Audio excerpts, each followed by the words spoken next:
Welcome to this video on Mach number. My name is Sandeep. In this video, we will learn about Mach number and a little bit more on the compressible flow physics. So is it really Mach number or Mach number or Mach number? Actually, the name is from Professor Ernst Mach. So it's a German name. He is an Austrian physicist who did a lot of contribution to shock waves and also a lot into physics. So if you want to learn more about the contribution of Professor Ernst Mach, please visit our website. There is a blog dedicated for this topic. But in this video, we will continue calling it as Mach number because that is the most popular name which is used for this non-dimensional number. So what is Mach number?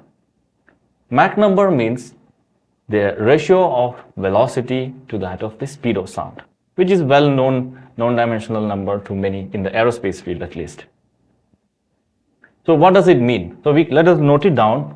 M is equal to V by A. And based on this number, the ratio of the speed of whatever object it is flying or flowing and then the speed of sound, based on that we can classify into different regimes. So if the Mach number is below 0.8, so 0.8 below 0.8 means around less than 980 km per hour speed. So if it is below almost 1000 km per hour speed, we can call it as Mach number less than 0.8, and this is called as subsonic flow or subsonic flight. For example, a commercial aircraft. When we are traveling using maybe turbofan engine or turbo prop engines, they are all subsonic. They are flying below 0.8. Now, if you increase it slightly higher, you try to accelerate a little bit more, what happens is it becomes transonic. So transonic is something between 0.8 to 1.2. A slight increment above 0.8 itself can create multiple locations on the aircraft with regions between sonic and subsonic. We'll talk about it later. So these kind of flights are called transonic. For example, this is F-18 and you could see shocks coming behind it. This is called as, this is basically a vapor formation. We will talk about it again later. This is because of the shock waves formed near the tail of it. When the Mach number is clearly above 1.2, so above 1.2 means 1.2 to 5, we call it as supersonic. So for example, this is a flight SR-71. This is also known as Blackbird, which is a very famous aircraft, military aircraft, which could fly up to a Mach number of 3.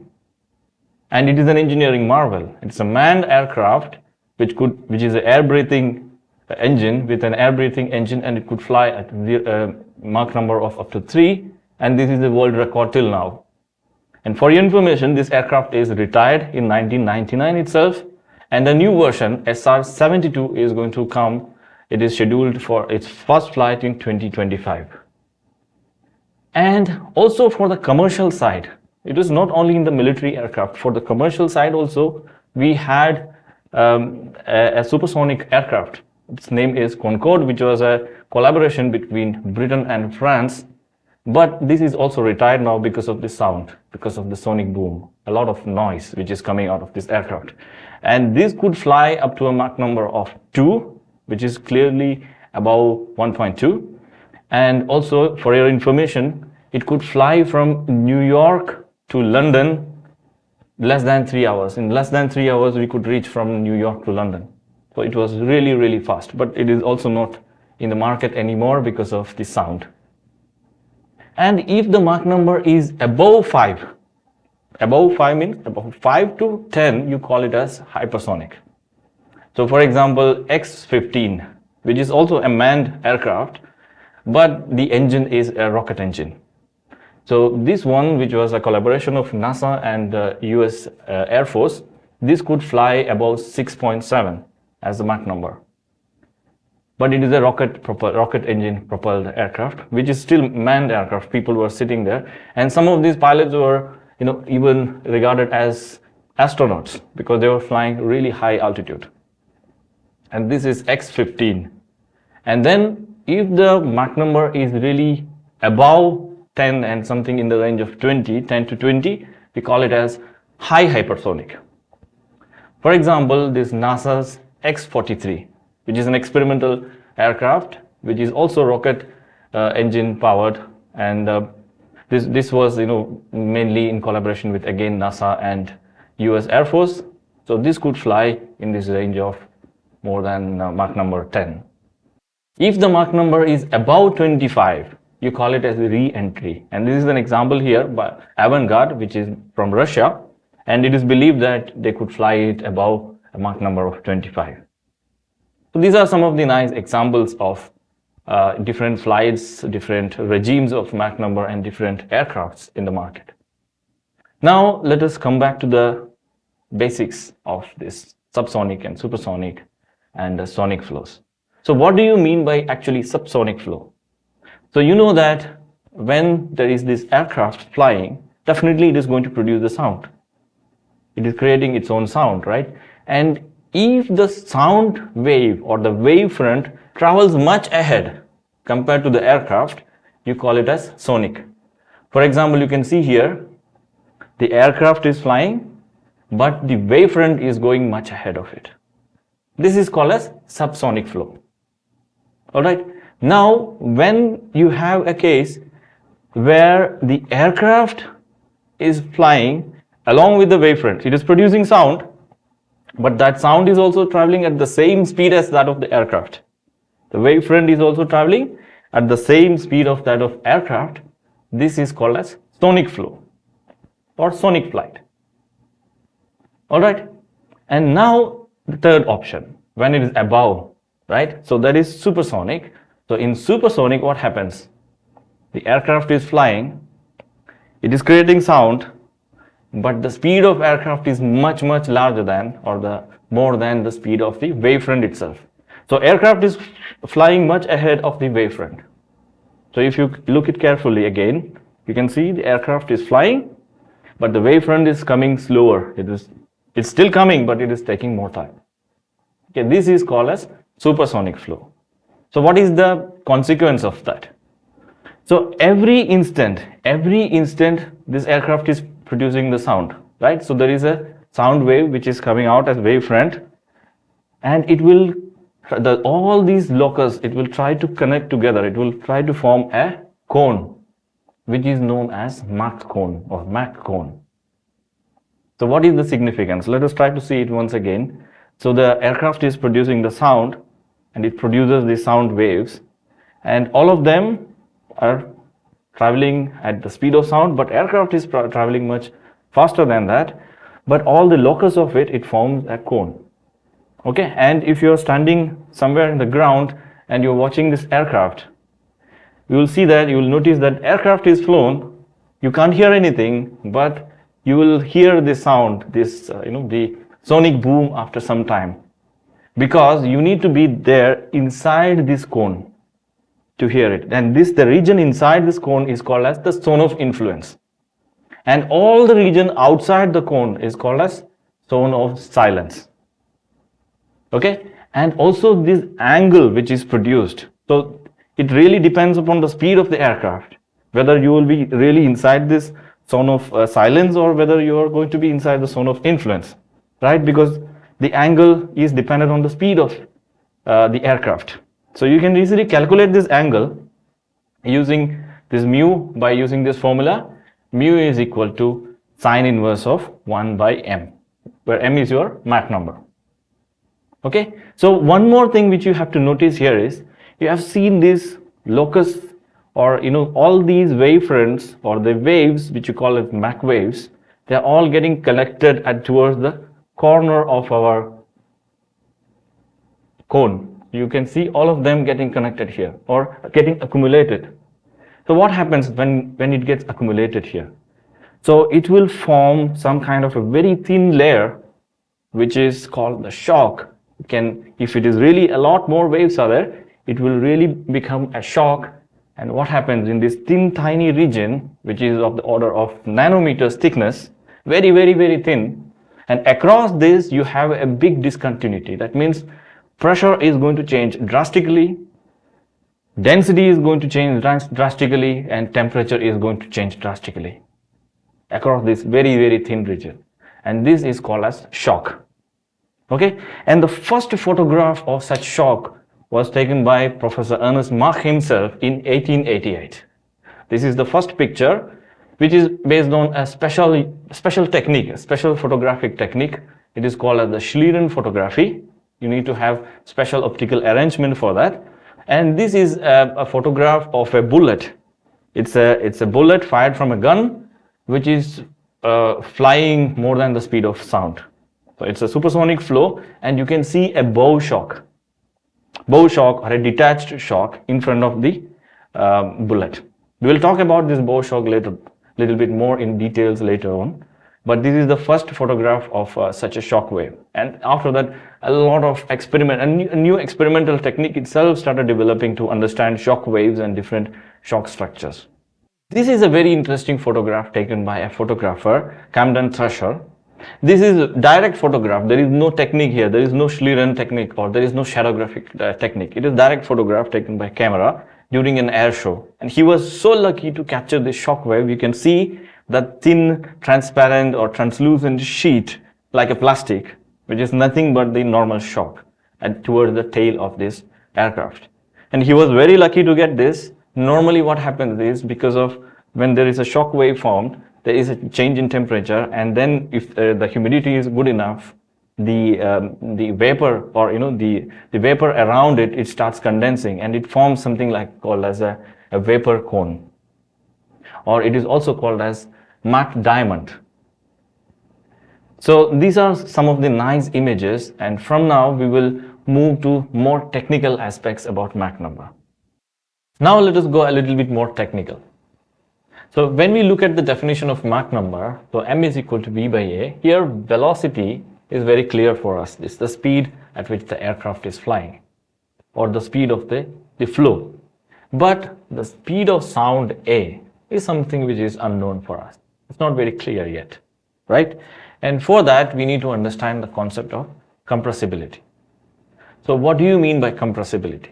Or what do you mean by saying a fluid is compressible, right? And for that, let's look into, take a fluid element, let it have a volume V, a small fluid element, and it is surrounded by some fluid, right? And it is at a pressure P, and it is at equilibrium now. Now what you're doing is you're slightly increasing the pressure by dP. So slightly we have increased the pressure, and then what happens to this fluid element? It just gets compressed. Volume changes, so it gets compressed by dV, a small volume dV, and you have to carefully look here. It is getting compressed. That means it's changing, it is becoming smaller, so the value of dV is going to be negative. Alright, and so it gets compressed to a smaller shape or a smaller size, and then we can define a new parameter or a new quantity called as compressibility, which is nothing but minus 1 by V dV by dP. But this minus sign comes because it is becoming smaller. Okay, so that is why this negative sign comes. It is basically the fractional change of the volume when there is, when you are applying a unit pressure. So based on unit pressure, based on when you are applying the pressure, what is the fractional change in the volume happening? This is basically compressibility. So for an isentropic process, you can write an isentropic compressibility. For when it is a constant temperature process, you can have a constant temperature and the compressibility. So like that you can define it. All right.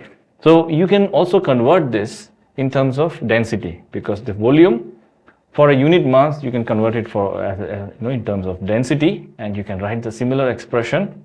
And the more important is this one, dP.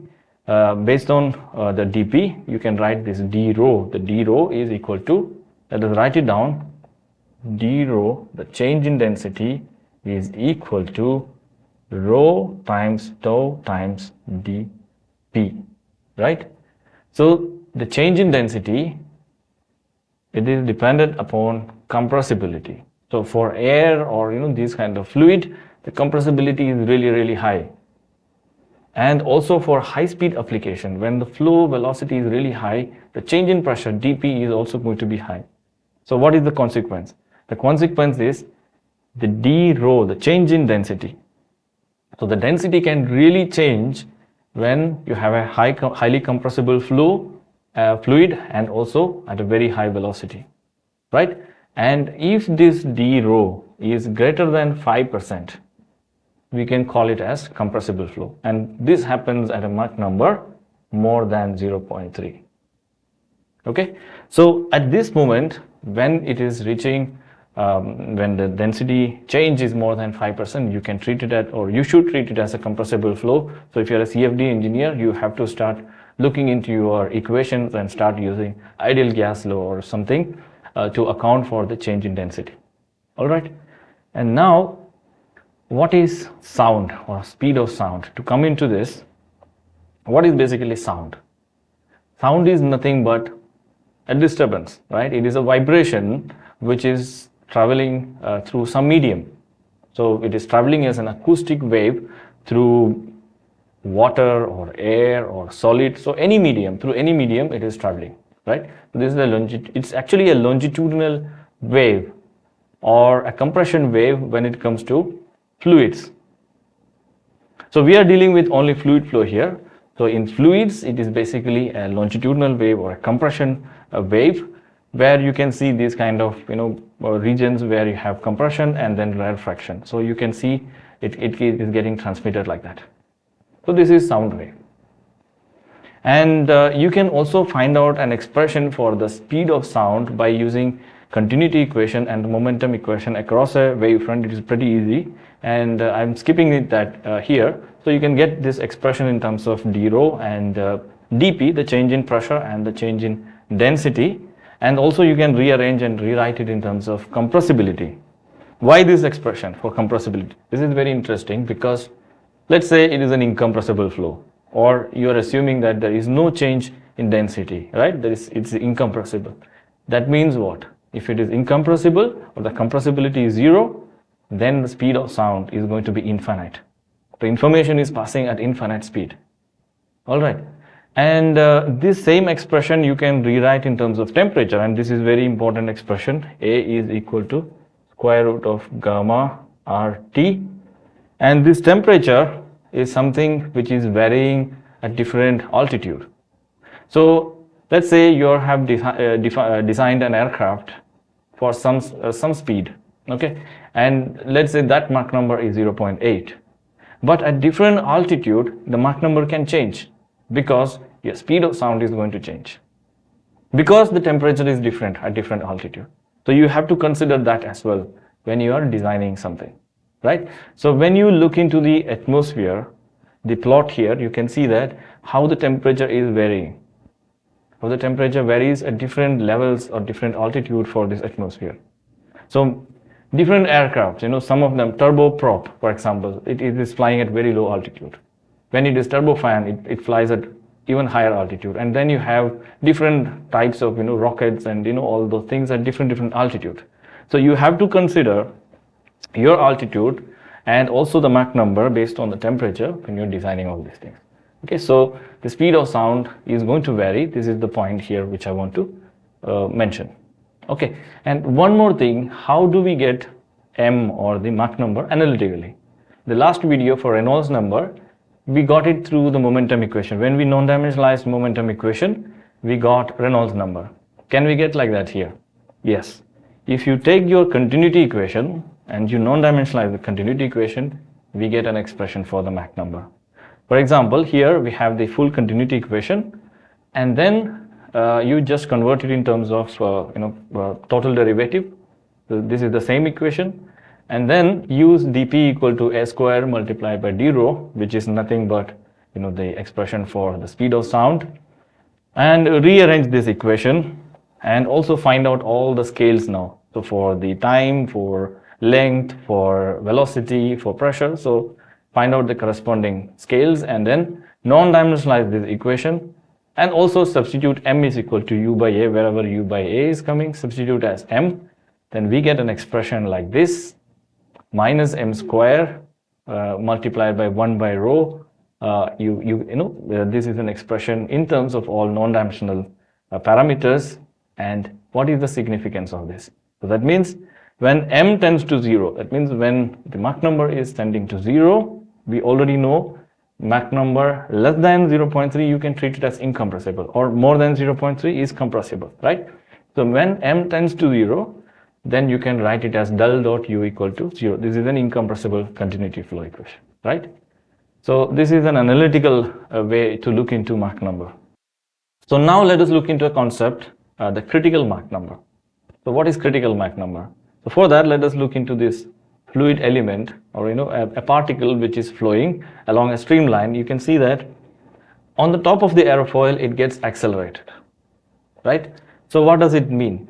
So that means you don't need m equal to 1 to get m equal to 1. So somewhere to get the sonic velocity, or to get m equal to 1, you don't need to have a flow at m equal to 1. Maybe 0.8 itself, it can get accelerated on the surface. So the Mach number at which, the minimum Mach number at which you are going to get a sonic velocity, or you are going to get Mach number equal to 1 and not more than 1, exactly equal to 1, that Mach number at the inlet or at the leading edge is known as the critical Mach number. All right, so you can see it gets accelerated once again, and you just need maybe 0.72 or maybe 0.8 to get m equal to 1 on the surface. Okay, so what happens if it is more than 1? You are going to get shock waves. Now let's look into this. If you are less than 1, what happens? And let us assume it somewhere, it is in the transonic region, it is somewhere around 0.8. Okay, so what happens is it gets accelerated on the surface, and you will have some region where you have the supersonic flow. Okay, so there is a supersonic flow happening at some region, and immediately after that you can see a shock. You can see a vertical line there. This is nothing but the normal shock. And after the normal shock, after the shock, the downstream of it, you can see that Mach number is again less. So it has come below the speed of sound. So it becomes subsonic. This is a typical characteristic of a transonic flow. You will see these kind of normal shock coming, especially toward the tail of the aircraft. So when the Mach number is above 1, so if it is already supersonic at the leading edge itself, then what you see is you are going to get a detached shock. You are going to have a bow shock in front of your airfoil, and then suddenly there is a reduction in the Mach number. Again it gets accelerated on the surface, and towards the tail you will have again shock waves. There are different types of shocks. One is normal shock, we have oblique shock, we have bow shock or detached shock. So what is normal shock? Or first of all, what is shock? Shock is a very, very thin region. We have already discussed it. In a very thin region, inside this region what happens is, across this region you have large change, large gradient happening. So in this tiny region, which is highly dissipative, highly diffusive, what happens is there is a large increase in the entropy, and also across this there is a large change in pressure, large change in density, and large change in temperature. Okay, so it's kind of a discontinuity. One side it is completely different value, and other side, which is as thin as a paper or even thinner than a paper thickness, you have completely different values. This is a shock, right? And a normal shock means something which is perpendicular to the flow. Okay, so the flow, when the shock wave comes exactly at 90 degree to the flow, this is called as a normal shock. It actually don't come exactly 90 degree, it can be a little bit here and there, but you can still treat it as a normal shock.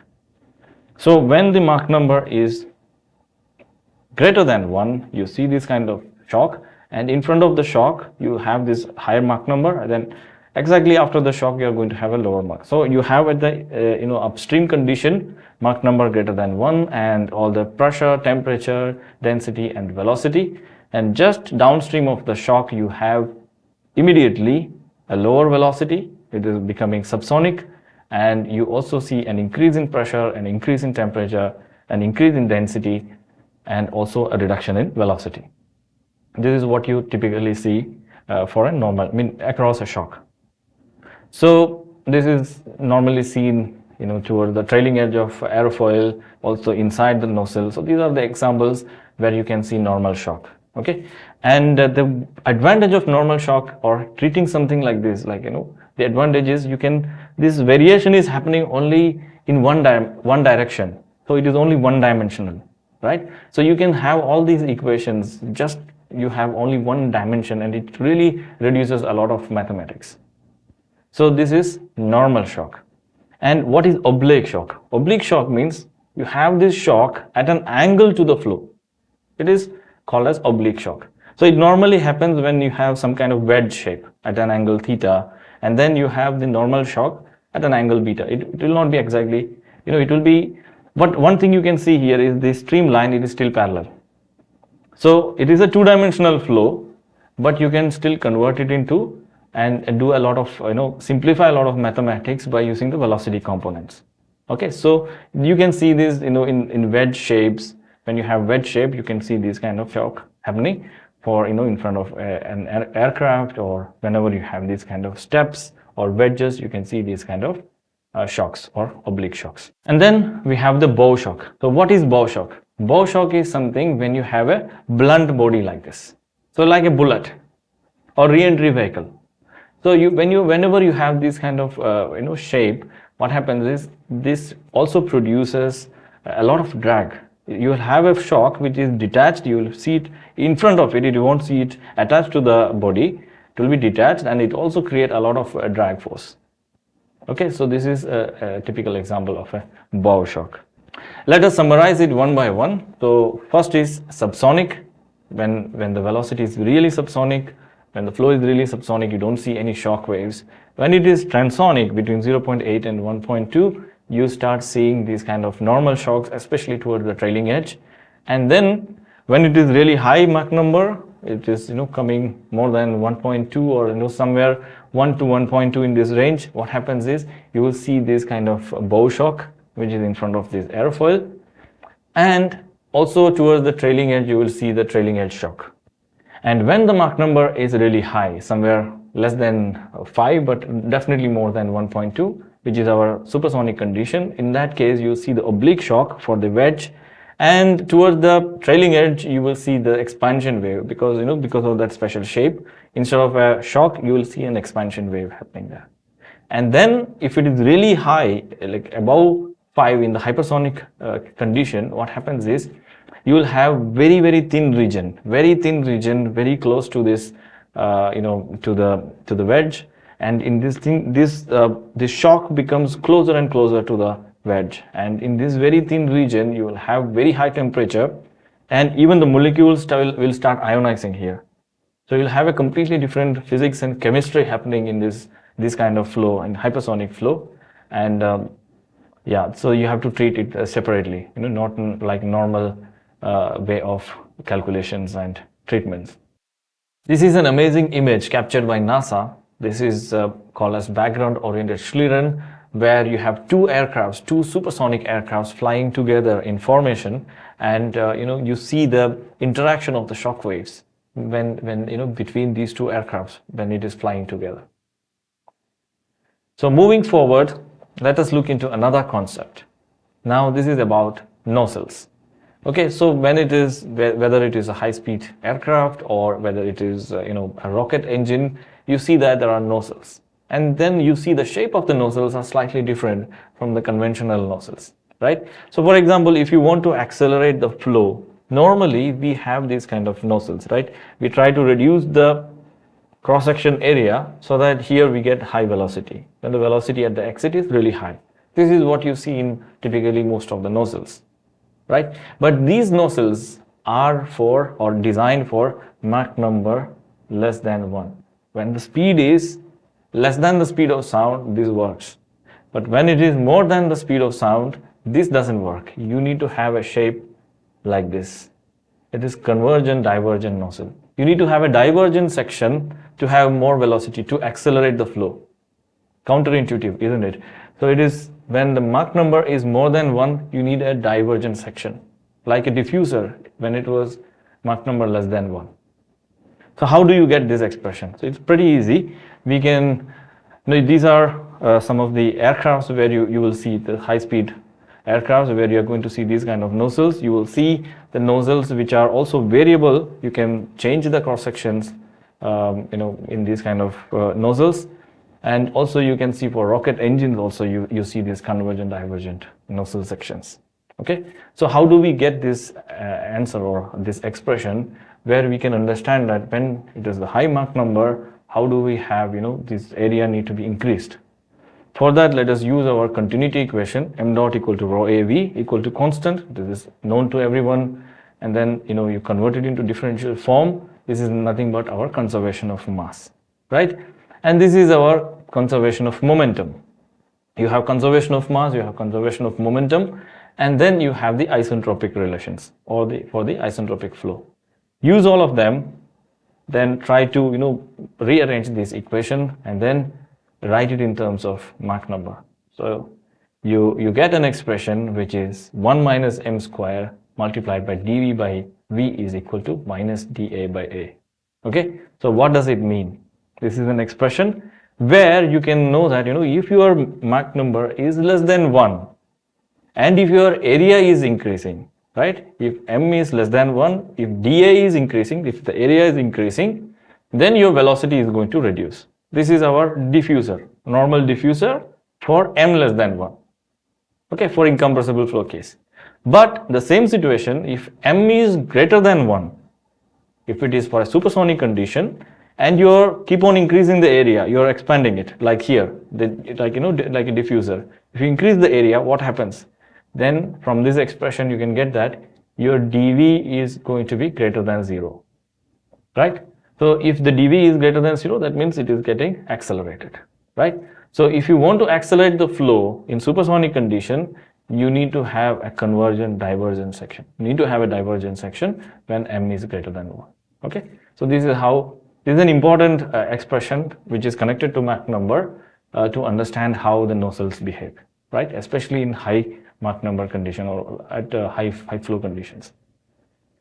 Okay, and now coming back to CFD, if you are dealing with a compressible flow, some of the obvious things like you need to use ideal gas law, or you have to use some expression where you are taking care of your change in density, right? In terms of if you are dealing with compressible flow for air, it is mostly we use ideal gas law. Or when you are dealing with, let's say, water itself, which is compressible, if you want to treat water as compressible, you can use laws like Tate's equation, where it will also take care of the compressibility effect. And one more thing is, if you are dealing with shock waves like this, when you are dealing with shock waves, you have very thin regions in your domain, and you need to capture those thin regions where there is a sharp gradients. To capture that, you need to use adaptive mesh refinement, something like this here. You need to have finer and finer mesh, which is you adapt it, you change it every time step or maybe every few time steps, and you rearrange your mesh in such a way that you can capture these gradients. Okay, so this is it's a typical example of an adaptive mesh refinement. And another thing is inside turbo machines. So don't think that the compressible flow or shock waves are only happening inside or for aircraft designs, but it is also inside turbo machines. Inside turbo machines, you have the blades, which is nothing but airfoils, and there is high-speed flow happening. So when you plot, let's say, for example, Mach number, it will give you a lot of insight about the flow physics happening inside this machines, like compressor, for example. If you have high velocity, high Mach numbers, it shows it is going to choke. Or you can also see why some of the compressor designs are not performing well, because there could be shock waves inside it, there could be deterioration of the flow, right? And also you can see that some of these devices, the operating range becomes very small, and the reason could be also this kind of flow physics. So a contour plot of Mach number can give you a lot of insight about what is happening inside the turbo machines. So this is one of the applications. All right, and then there is something which is out of all these machines. Let's say this is the bull whip, and you hear this cracking sound. This cracking sound in bull whip or using this is also basically a compressible flow physics based on compressible flow. At the tip of this whip, you generate a shock wave, and which creates this cracking sound. All right, so And another interesting example from the nature is this shrimp. This is known as the piston shrimp. It got a claw, a gigantic claw, which it will, if it closes, what happens is when it closes, it closes very fast. Okay, so when it closes, momentarily the pressure, the static pressure at that region goes below the vapor pressure, creates cavitation bubbles, and this bubble, when it collapses, it creates shock wave. And this shock wave can generate very high pressure and high velocity, and it can kill its prey. Okay, so this is a very typical example from the nature. And this is the topic for the next video, where we are going to discuss about cavitation and cavitation number in the next video. That's all for this video. I hope you like this video. If you like it, please give a thumbs up, and also please subscribe to our channel. If you haven't subscribed to it, please do it, because there are so many more videos going to come. And if you want to learn about compressible flow, if you want to learn about computational fluid dynamics, about finite element method, about coding, please visit our website www.flowthermolab.com. So that's all for this video. See you in the next video.